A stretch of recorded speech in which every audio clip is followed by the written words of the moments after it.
पंजाब की पहली electric bus Lahore में चलने के लिए तैयार। बस के अंदर क्या सहूलियात दी गई हैं, खुसूसी अफराद बस में कैसे सवार होंगे, खवातीन के लिए बस में कितनी सीटें मुख्तस हैं, मजीद जानेंगे ज़ैनुल आबिदीन से। जी ज़ैन, बताइएगा। आ गया वो शाहकार जिसका था एक अरसे से इंतज़ार।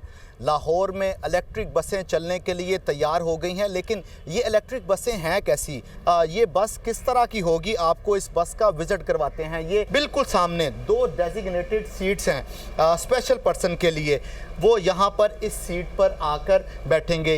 इस बस में ख़वातीन के बैठने के लिए भी ये अलहदा इंतज़ाम किया गया है। ये है इसकी फेयर कलेक्शन मशीन। वो ये है कि कोई भी शख्स अपना डेबिट कार्ड या अपना क्रेडिट कार्ड वो भी स्वैप करके इसका जो किराया है वो यहाँ पर पे कर सकता है, जो इससे पहले ये फीचर कभी देखने में नहीं आया। इस बस की टोटल मॉनिटरिंग के लिए वो सीसीटीवी कैमरा नस्ब किया गया है। ये टोटल 21 बसें हैं जो कि पायलट प्रोजेक्ट के तौर पर 27 बसें हैं टोटल, और 28 किलोमीटर का रूट है। ग्रीन टाउन से ये शुरू होगा और रेलवे स्टेशन पर जाकर ये इख्तिताम पजीर होगा। और पैसेंजर काउंट सर्वे के मुताबिक रोज़ाना ये बस 18 से 20 हज़ार जो मुसाफिर हैं उनको सफरी सहूलियात फराहम करेगी।